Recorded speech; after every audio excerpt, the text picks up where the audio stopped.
Bonjour à toutes et à tous, j'espère que vous allez bien, que vous passez une bonne journée. Pour me contacter ou me consulter, tous les liens sont sur mon site internet. Comment faire face à l'échec? C'est bien là une question que l'on ne peut s'empêcher de se poser tant il est difficile d'y être confronté. C'est une situation inévitable, nous avons tous, au moins une fois dans notre vie, connu l'échec et ses conséquences. Et si quelqu'un venait à vous dire le contraire, alors vous seriez en droit de penser qu'il manque de sincérité avec vous, mais aussi et surtout avec lui-même.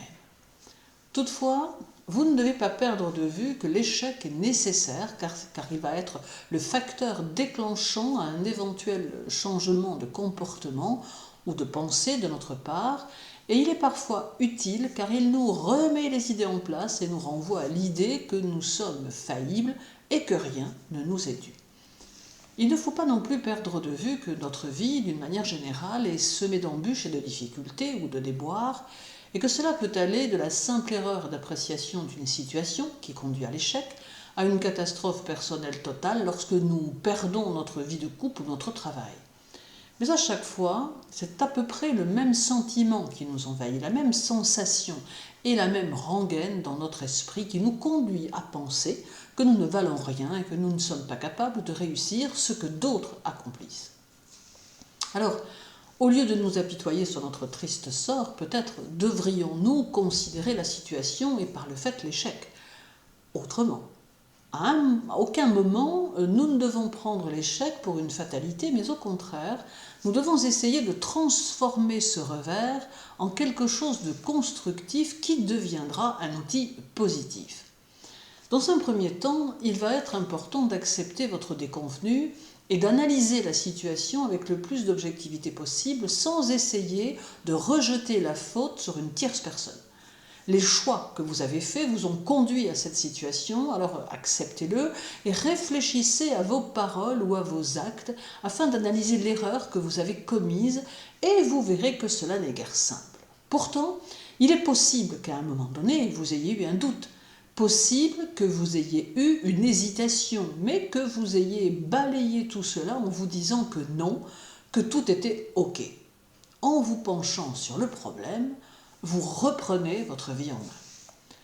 Dans un second temps, souvenez-vous que l'échec appartient à tout le monde et que même les plus grands ont connu la débâcle, ce qui pourtant ne les a pas empêchés de repartir vers leur objectif, souvent revu différemment, mais avec toujours la même détermination.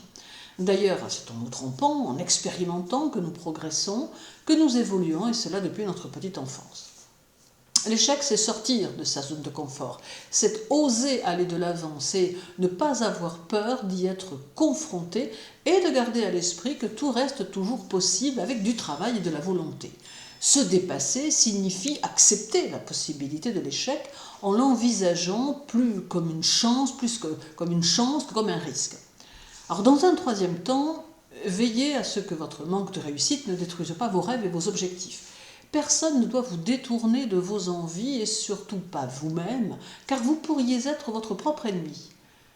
Il m'arrive parfois de penser à Walt Disney, dont tout le monde connaît l'histoire et qui avait été taxé d'un cruel manque d'imagination. Eh bien, cet homme, malgré son enfance douloureuse et ses déconvenues fréquentes, n'a jamais cessé de croire en ce qu'il pouvait faire, aussi difficile que cela puisse être.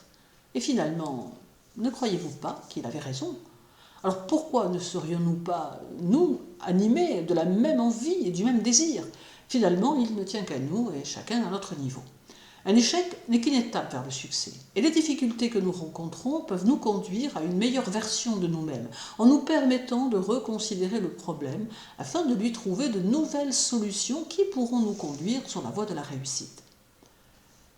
Dans un quatrième temps, faites abstraction de ce que les autres pensent de vous et de votre situation. N'oubliez jamais que les conseilleurs ne sont pas les payeurs et qu'il y aura toujours quelqu'un pour bien vous dévaloriser, un peu comme si finalement les gens se délectaient du malheur des autres, ce qui à mon sens est une certitude. C'est à vous seul de réfléchir au fondement de votre situation. Bien sûr que vous pouvez avoir besoin d'aide si vous ne parvenez pas à identifier la cause de votre échec, mais c'est à vous de choisir vos interlocuteurs et ceux susceptibles de vous donner leur avis. Et dernier point essentiel, pensez à vous concentrer sur votre futur en vous fixant des objectifs, en mettant sur pied un plan d'action à de futurs projets, en déterminant vos buts et les différentes manières de les atteindre. Reprenez vos erreurs et tentez de les rectifier afin de ne pas les reproduire. Ayez toutefois conscience que vous rencontrerez souvent des obstacles de toute nature, mais que cela doit booster votre énergie et non l'inverse. Ne vous engouffrez pas dans des missions impossibles, mais bien plutôt déterminez avec sagesse les différentes étapes à franchir en tentant d'avoir un plan de secours au besoin.